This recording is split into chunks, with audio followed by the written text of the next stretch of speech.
Hello दोस्तों, स्वागत है आप सबका मेरे YouTube चैनल रोहिणी क्लासेस में।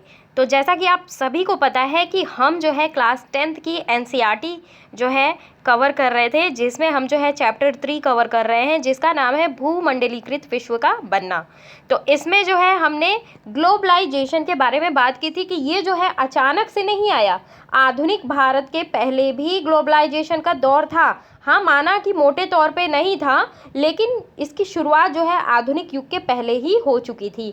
और आज हम बात करेंगे 19वीं सदी के ग्लोबलाइजेशन के बारे में। तो चलिए बिना किसी देरी के स्टार्ट करते हैं। गाइस, वीडियो को आगे बढ़ने से पहले मैं आपको ये कहना चाहूँगी कि गाइस चैनल को सब्सक्राइब कर लीजिए, वीडियो को शेयर कर दीजिए। आपके लिए ऐसे ही मैं बेनिफिशियल बहुत सारे वीडियोस मेरे चैनल में पड़े हुए हैं, आप प्लीज़ विजिट करो चैनल में और ज़रूर देखो। चलिए स्टार्ट करते हैं अब। तो देखिए, बात करते हैं अब हम 19वीं सदी। ठीक है, इसमें जो है ग्लोबलाइजेशन, देखिए क्या हुआ था ना, मैं थोड़ा सा इसका खाका रेडी कर दूं आपके लिए, फिर हम आगे बढ़ते हैं।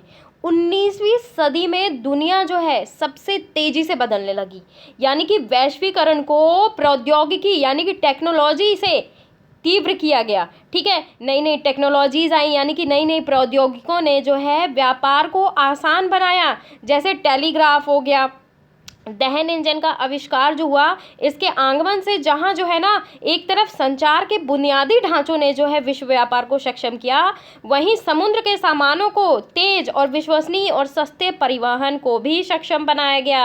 अब इसके बाद अगर मैं बात बताऊं तो दुनिया भर में, आप ये देखो, दुनिया भर में ब्रिटिश माल के खपत के लिए सैन्य विजय के बाद जो है बाजारों को स्थापित किया जाने लगा, और ब्रिटिश पूंजी से ना लैटिन अमेरिका और अफ्रीका के कुछ हिस्सों में रेल नेटवर्क बिछाने लग गए, जिससे क्या हुआ, संचार और जो है परिवहन का विकास हुआ।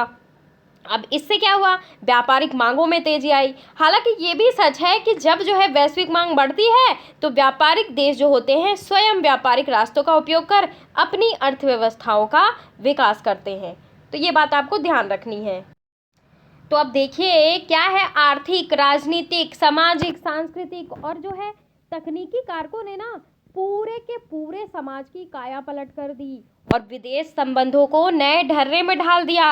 अब देखिए हम क्या है, हम क्या मानते हैं, वैश्वीकरण के संबंध में भारत की स्थिति अनूठी है, लेकिन यदि हम ठीक से विचार करें ना तो हमें ये पता चलेगा कि ये महज अहंकार है। कैसे, ये भी मैं आपको बताऊंगी। देखिए, अगर विश्व जो है अर्थव्यवस्था निकट भविष्य में धीरे धीरे बढ़ने की स्थिति में है तो 1991 में, ध्यान रखेंगे 1991 की भारत की आर्थिक नीति में जो है अधिकांश भाग में हमें प्रतिस्थापित करना होगा।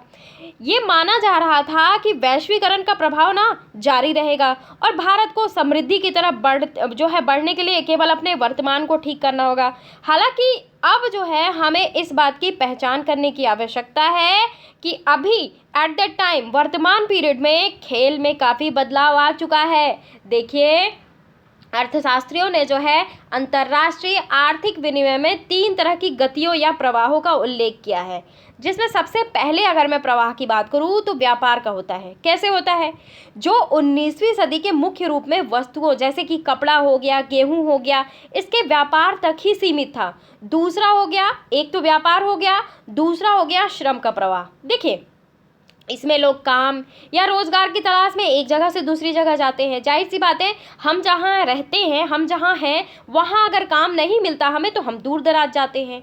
ठीक है, तीसरा प्रवाह जो है वो पूंजी का होता है, जिसे जो है अल्प या दीर्घ अवधि के लिए, ठीक है, लंबी अवधि के लिए दूर दराज के इलाकों में निवेश कर दिया जाता है। और ये तीनों ही तरह के प्रवाह जो हैं एक दूसरे से जुड़े हुए होते हैं। आप ये देखिए, अगर आपके पास लेबर नहीं है, व्यापार नहीं है, तो आप पूंजी का क्या करोगे? अगर आपके पास व्यापार नहीं है तो आप पूंजी और लेबर का क्या करोगे? तो तीनों जो है ना इंटरकनेक्टेड है। ठीक है, लोगों के जीवन को जो कि प्रभावित करते हैं, और कभी कभी मैं आपको बताऊं तो ये कारक जो है ना, इन कारकों में मौजूद संबंध भी टूट जाते हैं।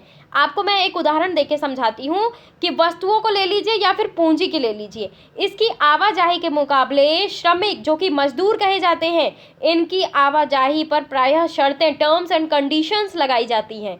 ठीक है, फिर भी यदि हम इन तीनों प्रवाहों का एक साथ अध्ययन करें ना, तो 19वीं सदी की विश्व अर्थव्यवस्था को ज़्यादा अच्छी तरीके से समझ सकते हैं।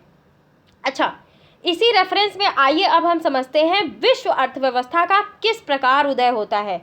अब ये विषय जो है, इसको समझने के लिए सबसे पहले औद्योगिक यूरोप में खाद्य उत्पादन और उपभोग के बदलते रुझानों पर विचार करेंगे तो ज़्यादा बेहतर होगा। अब देखिए, सामान्यतः हम देखेंगे कि सभी देश भोजन के मामले में आत्मनिर्भर होने का प्रयास करते हैं, लेकिन 19वीं सदी के ना ब्रिटेन की बात ही अलग थी। अगर उस समय ब्रिटेन खाद्य पर जो है आत्मनिर्भर के रास्ते चलता ना, तो वहाँ के लोगों का जीवन स्तर गिर जाता और सामाजिक तनाव फैलता। अब आइए देखें ये जो आशंका है, इसके पीछे रीज़न क्या है, कारण क्या है। देखिए, 18वीं सदी के आखिरी में, देखिए आखिरी दशकों में ब्रिटेन की आबादी तेजी से बढ़ने लगी। नतीजा क्या हुआ, देश में भोजन की मांग बढ़ी। जाहिर सी बात है, जनसंख्या बढ़ेगी तो भोजन की मांग भी बढ़ेगी, आवास की मांग भी बढ़ेगी, है ना।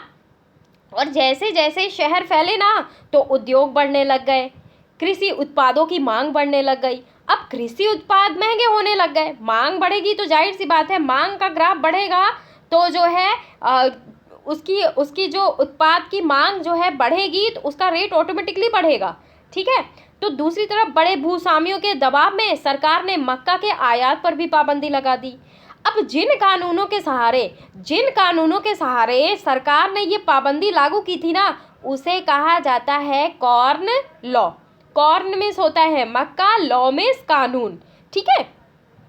तो खाद्य पदार्थों की ऊंची कीमतों से ना जो परेशान उद्योगपति थे और शहरी बाशिंदों ने सरकार को मजबूर कर दिया कि वो कॉर्न लॉ को जो है फौरन समाप्त कर दे, वरना अच्छा नहीं होगा। तो कॉर्न लॉ के निरस्त हो जाने के बाद बहुत कम कीमत पर खाद्य पदार्थों का आयात किया जाने लगा। और जो भी आयातित खाद्य पदार्थ थे, इनकी लागत ब्रिटेन में पैदा होने वाले खाद्य पदार्थों से कम थी। इसका परिणाम क्या हुआ, ब्रिटिश किसानों की हालत बिगड़ने लग गई। क्यों? क्योंकि वे आयातित माल की कीमत का मुकाबला नहीं कर सकते थे। भाई, आयातित माल सस्ते हुआ करते थे, है ना। तो विशाल भूभागों पर खेती जो है वो बंद हो गई और हजारों लोग बेरोजगार हो गए। गांव से उजड़कर वे या तो शहरों में या दूसरे देशों में जाने लगे। अब भाई, आजीविका चलाने के लिए कुछ ना कुछ तो करना ही पड़ेगा। इंसान तब तक हाथ पैर मारता है जब तक वो अपना जीवन समाप्त नहीं कर लेता। आखिर जिंदा रहने के लिए उसे कार्य तो करना ही है, क्योंकि पेट जो है ना, ये हमारा पापी पेट यही सब कुछ करवाता है। ठीक है। अब देखिए आगे, जब खाद्य पदार्थों की कीमतों में गिरावट आई ना, तो ब्रिटेन में जो है उपभोग का स्तर बढ़ गया। 19वीं सदी के मध्य से जो है ब्रिटेन की औद्योगिक प्रगति जो थी ना, काफ़ी तेज़ रही, जिसमें जो है लोगों की आय में वृद्धि हुई। इससे लोगों की ज़रूरतें बढ़ी। भाई, जाहिर सी बात है, आय में वृद्धि होगी। अब जैसे अपने आप को ही ले लीजिए, आप अभी बेरोजगार हो, तो आपका जो है ज़रूरत लिमिटेड होगा। जैसे ही आपकी नौकरी लगेगी ना, आपकी ज़रूरतें भी बढ़ेंगी। भाई, फ्रिज ले ले, ठंडा पानी पीने का मन कर रहा है, कपड़े नहीं धुले जा रहे हैं, वॉशिंग मशीन ले ले, गर्मी लग रही है, एसी ले ले, है ना। तो ये सारी चीज़ें जो है ज़रूरतें बढ़ जाती हैं और खाद्य पदार्थों का और भी ज़्यादा मात्रा में आयात होने लगा। पूर्वी यूरोप, रूस, अमेरिका, ऑस्ट्रेलिया, दुनिया के हर हिस्से में जो है ब्रिटेन का पेट भरने के लिए ज़मीनों को साफ करके खेती की जाने लगी। अब खेती के लिए ज़मीन को साफ कर देना ही काफ़ी नहीं था। जो खेतीहर इलाके थे, इनको बंदरगाहों से जोड़ने के लिए ना रेलवे की भी ज़रूरत थी। अब ज़्यादा तादाद में माल की ढुलाई के लिए नई गोदियां बनाना, पुरानी गोदियों को फैलाना ज़रूरी था। नई ज़मीन पर खेती करने के लिए ये भी आवश्यक था कि दूसरे इलाकों के लोग वहां आकर बसें, यानी कि नए घर बनाना, नई बस्तियां बसाना। अब जाहिर सी बात है, अब देखिए, जहाँ आप खेती करोगे वहीं तो रहोगे, और जहाँ रहोगे वहाँ मार्केट भी होना चाहिए, खाने पीने की सुविधाएं भी होनी चाहिए ताकि मार्केटाइजेशन भी हो, वहाँ पानी पीने की व्यवस्था भी होना चाहिए, बस्तियाँ भी होनी चाहिए, है ना। तो ये सारे काम जो थे, इन सारे कामों के लिए पूंजी और श्रम की ज़रूरत थी। अब इसके लिए लंदन जैसे वित्तीय केंद्रों से पूंजी आने लगी। अमेरिका और ऑस्ट्रेलिया जैसे जिन स्थानों पर ना मजदूरों की कमी थी, वहाँ लोगों को जो है ले जाकर बसाया जाने लगा, यानी कि श्रम का प्रवाह जो होने लगा। ठीक है, श्रमिकों के माध्यम से। 19वीं सदी में क्या हुआ कि यूरोप के लगभग 5 करोड़ लोग अमेरिका और ऑस्ट्रेलिया में जाकर बस गए। माना यह जाता था कि पूरी दुनिया में लगभग 15 करोड़ लोग बेहतर भविष्य की चाह में अपने घर छोड़कर दूर दूर के देशों में जाकर काम करने लगे। आप इस तरीके से समझिए कि हमारे यहाँ, हमारे भारत के जो अच्छे डॉक्टर हैं, इंजीनियर हैं, उनको अपने काम के मुताबिक यहाँ पे श्रम नहीं मिलता, तो वो क्या करते हैं, वो या तो अमेरिका चले जाते हैं या ब्रिटेन चले जाते हैं। उसी प्रकार आप श्रमिकों को भी लीजिए, छोटे स्तर पे भी आप इसी प्रकार लीजिए कि अगर श्रमिकों को अच्छा श्रम नहीं मिलता तो वो यूरोप चले गए। ठीक है, ये चीज़ आप ध्यान रखिए। अब आप ये चित्र में देख पा रहे होंगे, जो है अमेरिका को रवाना होते अप्रवासियों से लदे जहाज का चित्र, और यहाँ पे देखिए ये है जहाज पर चढ़ने का इंतजार करते आयरिश प्रवासियों का चित्र। तो 1890 तक जो है एक वैश्विक कृषि जो है अर्थव्यवस्था सामने आ चुकी थी। ठीक है, और इस घटना के साथ ही ना ये जो श्रम का विस्थापन था, इनके रुझानों, पूंजी प्रवाह, पारिस्थितिकी, तकनीक में गहरे बदलाव आए। देखिए, वैश्वीकरण का जब दौर आ जाता है ना, तो प्रतिस्पर्धा वाली दुनिया, यानी कि कंपटीशन, प्रत्येक देश के बीच कंपटीशन हो जाता है। प्रतिस्पर्धा जो होती है एक ये महत्वपूर्ण कारक है वैश्वीकरण का, जो क्या करता है, जो वैश्विक स्तर पर लोगों के सांस्कृतिक मूल्यों को एकीकृत और जुटाता है। यानी कि तेजी से तकनीकी जो है प्रगति के युग में कई देशों को एकीकृत किया जाता है और वैश्वीकरण की प्रक्रिया के कारण ये बदल जाता है। ठीक है, आगे बढ़ते हैं। देखिए, अब जो है भोजन किसी आसपास के गांव या कस्बे से नहीं, बल्कि हजारों मील दूर से आने लगा था वैश्वीकरण के दौर में। ठीक है, अब आप ही देखिए, आप जो है मक्का कहाँ से मंगाते हो, अमेरिका से मंगाते हो। अमेरिका हमारे देश से क्या मंगाता है, गेहूं चावल मंगाता है। ठीक है, ये चीज़ ध्यान रखना है। काजू कहाँ से आता है, ठीक, चाय कहाँ जाती है, चाय कहाँ से आती है, ये सब चीज़ें आपको ध्यान रखना है। अच्छी अच्छी किस्म की चीनी एक्सपोर्ट भी होती है ना। तो अब जो है अपने खेतों पर खुद काम करने वाले किसान ही खाद्य पदार्थ नहीं पैदा कर रहे थे, अब यह काम ऐसे औद्योगिक मजदूर करने लगे थे जो संभवतः हाल ही में वहाँ आए थे और ऐसे खेतों में काम कर रहे थे जहां महज एक पीढ़ी से पहले संभवतः ठेठ जंगल रहे होंगे। यानी कि उन जंगलों को साफ करके खेत वाला जो है मैदान बनाया गया था, उसमें खेती की जा रही थी।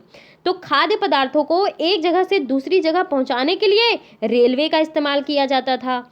रेल का नेटवर्क इसी समय के लिए बिछाया गया था, यानी कि पानी के जहाज से इसे दूसरे देशों में पहुंचाया जाता था। रेल तो था ही एक माध्यम, एक जल भी माध्यम था, और इन जहाज़ों पर ना दक्षिण यूरोप, एशिया, अफ्रीका और करेबियाई जो है द्वीप समूह के मजदूरों से बहुत कम वेतन पर काम लिया जाता था। देखिए, इतिहास गवाह है कि हमेशा ये जो मजदूर तबका, ये जो श्रमिक तबका हुआ है ना, इसका शोषण ही हुआ है। चाहे आधुनिक भारत के पहले लो, चाहे आधुनिक भारत के बाद लो, हमेशा ये ही शोषित हुए हैं। ठीक है,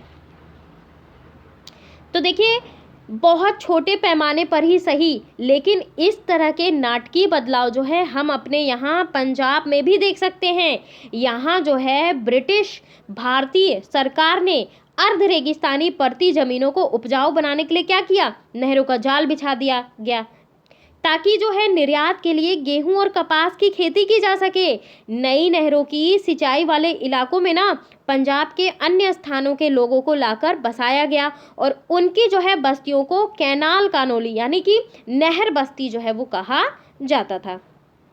देखिए, भोजन तो मात्र एक उदाहरण है ना, कुछ ऐसी ही कहानी कपास की भी रही है, जिसकी दुनिया भर में बड़े पैमाने पर खेती की जाने लगी थी, ताकि क्या हो, मैंने आपको पिछले पार्ट में बताया था कि कच्चा माल ले जाते थे ब्रिटिशर्स, अपने देश में कपड़े बनाते थे और फिर जो है एक्सपोर्ट करते थे भारत को। ठीक है, तो यही है कपास की कहानी। रबड़ की कहानी भी कुछ इसी प्रकार है, इससे अलग नहीं है। विभिन्न चीज़ों के उत्पादन में ना विभिन्न इलाकों ने इतनी महारत हासिल कर ली थी कि 1820 से 1914 के बीच ना विश्व व्यापार में 25 से 40 गुना वृद्धि हो चुकी थी और इस व्यापार में लगभग 60% हिस्सा जो था ना प्राथमिक उत्पादों का, यानी कि कृषि उत्पादों का, यानी कि गेहूं, कपास जैसे कृषि उत्पादों का, और जो है कोयले जैसे खनिज पदार्थों का था, जिसे कि प्राथमिक उत्पाद कहा जाता है। तो ग्लोबलाइजेशन के दौर में तकनीक की क्या भूमिका रही, इसे हम अगले पार्ट में देखेंगे। गाइस देखिए, आप सोचते होंगे कि एक चैप्टर मैम एक ही वीडियो में पढ़ा दें। देखिए, एक वीडियो में आप सारा का सारा एक चैप्टर नहीं पढ़ पाओगे, मैं खुद नहीं पढ़ पाती हूँ, है ना। तो इसलिए आप शॉर्ट में पढ़िए, लेकिन अच्छे से पढ़िए, आपके कॉन्सेप्ट क्लियर हो जाएं, क्या क्या चीज़ें हुई, ये चीज़ें आपके मन में जो है भर जाए, है ना। तो अब हम जो है अगले पार्ट में देखेंगे तकनीक की क्या भूमिका रही है वैश्वीकरण में। तो ये हम जो है अगले पार्ट में देखेंगे। कैसा लगा मेरा ये वीडियो ज़रूर आप मुझे कमेंट बॉक्स में बताएं। गाइस वीडियो को शेयर करिए, ठीक है। आप लोगों की बदौलत ही ये चैनल आगे जाएगा, है ना। तो आप लोग अगर सपोर्ट करेंगे, चैनल जो है वीडियो को शेयर करेंगे ज़्यादा से ज़्यादा, तो ये चैनल आपकी ही वजह से, क्योंकि आप ही की बदौलत ये चैनल है, मैं हूँ, ठीक है। तो जाहिर सी बात है, जब स्टूडेंट है तो टीचर है, स्टूडेंट नहीं तो टीचर नहीं, ठीक है। तो ये चीज़ है। चैनल को सब्सक्राइब कर लीजिए, बेल आइकन प्रेस कर लीजिए, वीडियो को ज़्यादा से ज़्यादा शेयर कर दीजिए। Thank you very much.